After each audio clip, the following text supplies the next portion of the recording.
والناس جميعا. فرصتنا السانحة للقضاء عليهم يا أبا سفيان، إنهم 30 فقط.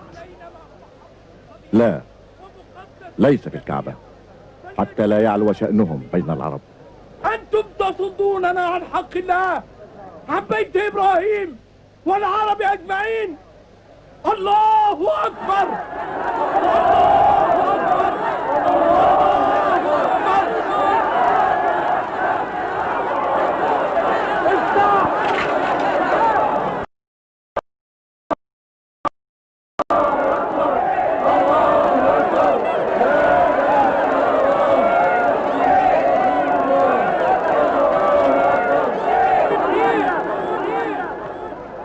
قل يا أيها الكافرون لا أعبد ما تعبدون. أبعدوهم عن الكعبة. ولا أنتم أبعدوهم عن عابدون ما الكعبة. أعبد.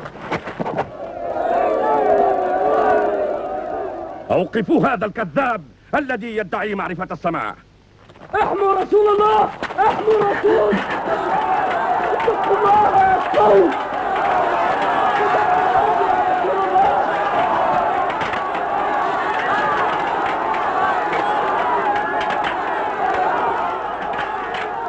حمزة، حمزة.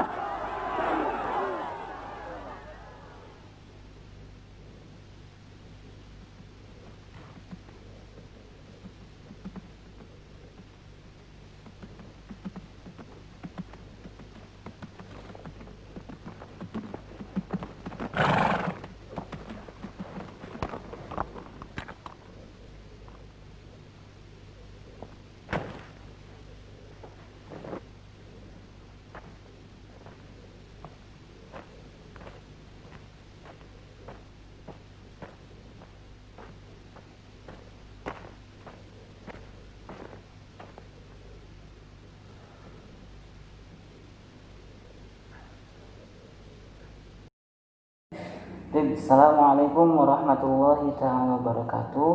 Alhamdulillahirabbil alamin wa bihi nasta'in wa ala umuri dunya waddin. Wassalatu wassalamu ala asyrafil anbiya'i wal mursalin sayyidina Muhammadin wa ala alihi washabbihi ajmain. Amma ba'du. Rabbi shrah li sadri wa yassir li amri wahlul 'uqdatam min lisani yafqahu qawli. Apa kabar anak-anak semuanya, sahabat Al-Quran? Semoga semuanya senantiasa sehat dan berada dalam lindungan Allah Subhanahu wa Ta'ala.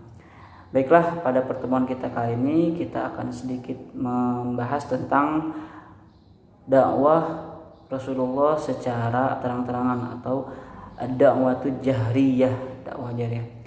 Baik, dikatakan dalam Khulasah Nurul Yakin, istamaratid da'watu sirriyati salasa sanawat ajaba fi asna'iha katsiran min asyrafi wal mawali.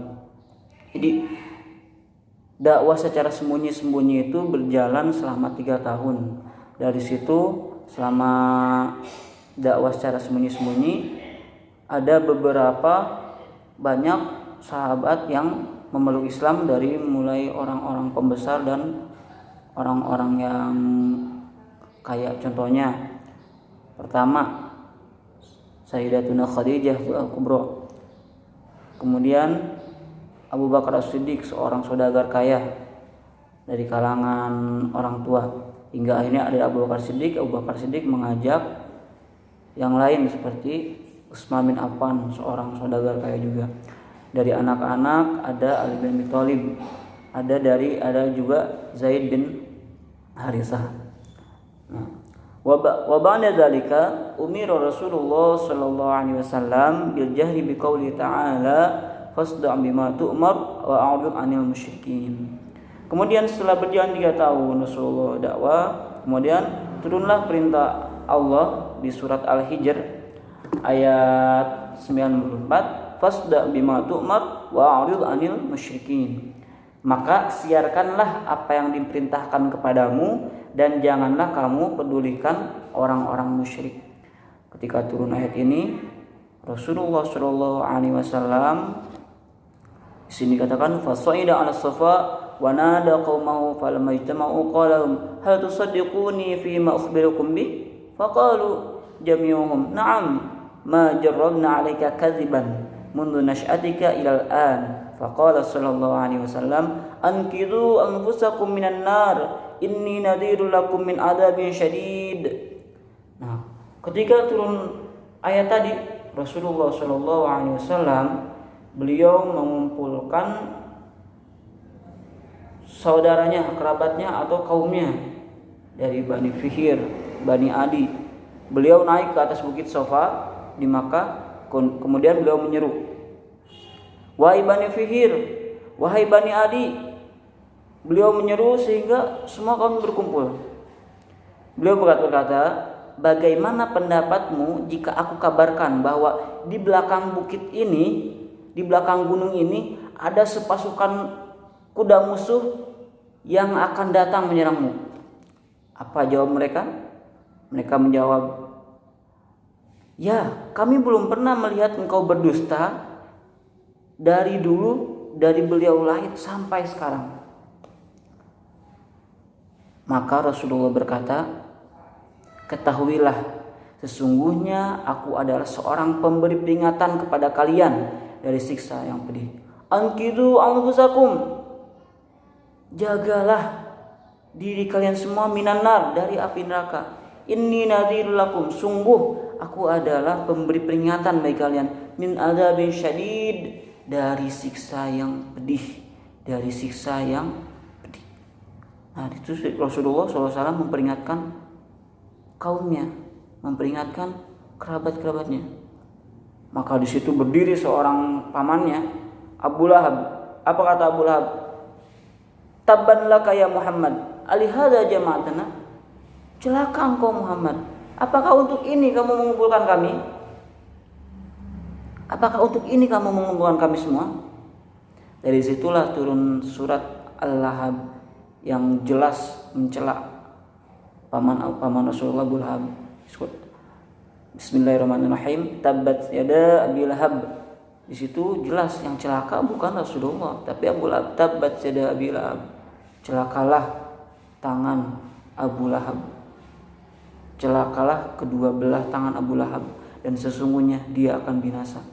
Disitulah turun ayat yang mencela bahwa yang sebenarnya yang celaka bukan Rasulullah, tapi sungguhnya Abu Lahab bersama istrinya. Dan itu bagaimana Rasulullah SAW mulai menjalankan perintah Allah untuk dakwah secara terang-terangan. Beliau naik ke bukit Safa, dan setelah itu dikatakan dalam Khulasanul Yakin, tabaddala hubbu Quraisyin bughdan. Jadi yang dulunya orang-orang Quraisy mencintai beliau, ketika Rasulullah menyampaikan risalah secara terang-terangan, maka rasa cintanya berubah menjadi benci. Itu semua bukan karena dia tidak mencintai Rasulullah pada sesungguhnya, tapi karena kedengkian yang ada pada hatinya, karena takut jika Rasulullah SAW menyampaikan risalah kebenaran, jabatan mereka, posisi mereka sebagai bangsawan, sebagai penguasa akan tersingkir oleh Rasulullah SAW. Karena mereka sadar dari dulu Rasulullah SAW tidak pernah berdusta. Rasulullah SAW adalah orang yang sangat dipercaya. Bahkan tadi dikatakan Rasulullah berkata, bagaimana seandainya kalau aku kabarkan di belakang gunung ini ada sepasukan kuda yang akan menyerangmu? Apa jawab mereka?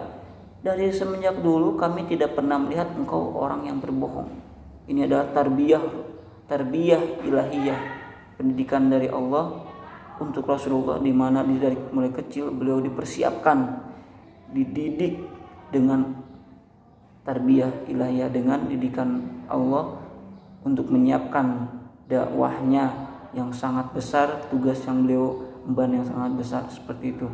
Nah, jadi seperti itu dakwah jahriyah, dakwah Rasulullah SAW turun dengan seiring dengan turunnya perintah Allah di surat Al-Hijr ayat 94, fasda' bima tu'mar wa a'rid 'anil musyrikin. Maka siarkanlah apa yang diperintahkan kepadamu dan janganlah kamu pedulikan orang-orang musyrik. Wallahu a'lam. Semoga bermanfaat. Kurang dan lebihnya Pak Haji mohon maaf. Wabillahi taufik wal hidayah. Wassalamualaikum warahmatullahi wabarakatuh.